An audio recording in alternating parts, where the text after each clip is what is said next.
চিকিৎসার জন্য বাংলাদেশিদের ভারত যাত্রা অর্ধেকে নেমে এসেছে।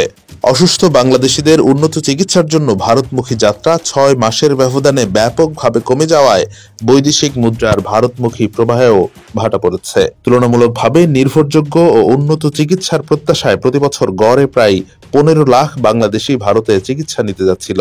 বিপ্লবোত্তর বাংলাদেশে পরিবর্তিত এই চিত্রকে অনেকেই ইতিবাচক হিসেবে দেখছেন।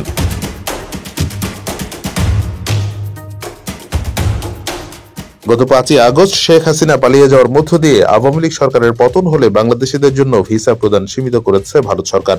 সম্প্রতি ভারতের আগরতলায় সরকারি হাই কমিশনে বাংলাদেশের পতাকা পোড়ানোর ঘটনায় দুই দেশের সম্পর্কে নতুন করে অবনতি ঘটে।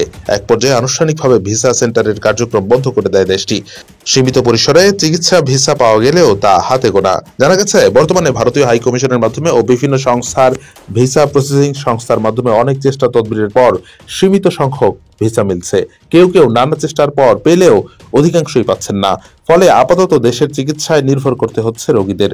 ভিসা জটিলতায় বছরের প্রথম ৬ মাসের তুলনায় শেষ ৬ মাসে ভারতগামী রোগীর সংখ্যা প্রায় ৫০% নেমে এসেছে। ট্যুর অপারেশনস অ্যাসোসিয়েশন অব বাংলাদেশের তথ্যমতে বাংলাদেশি ভ্রমণকারীদের প্রধান গন্তব্য হল ভারত, যা প্রায় ৪১%, যার ৮০% চিকিৎসার জন্য। এসব যাত্রীদের বড় একটি অংশ যায় সড়ক পথে ও ট্রেনে। এক্ষেত্রে সবচেয়ে বেশি যায় যশোরের বেনাপোল বন্দর হয়ে। গত বছর এই পথে ৯,৫৬,০০০ বাংলাদেশি ভারতে গেছেন। এর মধ্যে চিকিৎসার জন্যই ৭.৫ লাখের বেশি। বেনাপোল ইমিগ্রেশনের তথ্য বলছে, চলতি বছরের ২০ ডিসেম্বর পর্যন্ত ৭,৭৬,৪০৪ জন বাংলাদেশি ভারতে গেছে, যা গত বছরের চেয়ে ১,৮০,০০০ কম। এর মধ্যে জানুয়ারি থেকে জুন পর্যন্ত ৬ মাসে ৪,৬১,০০০ বাংলাদেশি ভারতে গেলেও পরবর্তী সময়ে প্রায় ৬ মাসে এই সংখ্যা ৩ লাখের মতো। আখাউড়া স্থলবন্দরের তথ্য মতে ২০২৩ সালে এই পথ ব্যবহার করে ১.৫ লাখ বাংলাদেশি ভারতে গেলেও এবছর এই সংখ্যা ১ লাখের মতো। বিশেষ করে গত ৬ মাসে উল্লেখযোগ্য হারে যাত্রী সংখ্যা কমে এসেছে।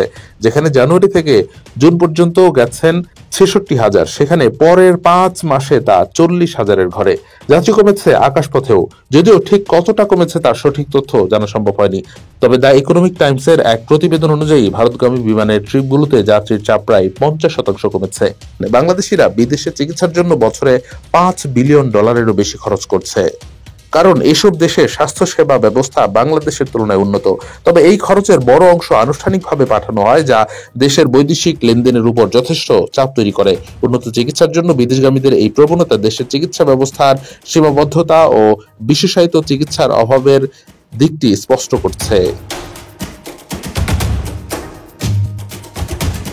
Anwar Hossain, BD archive.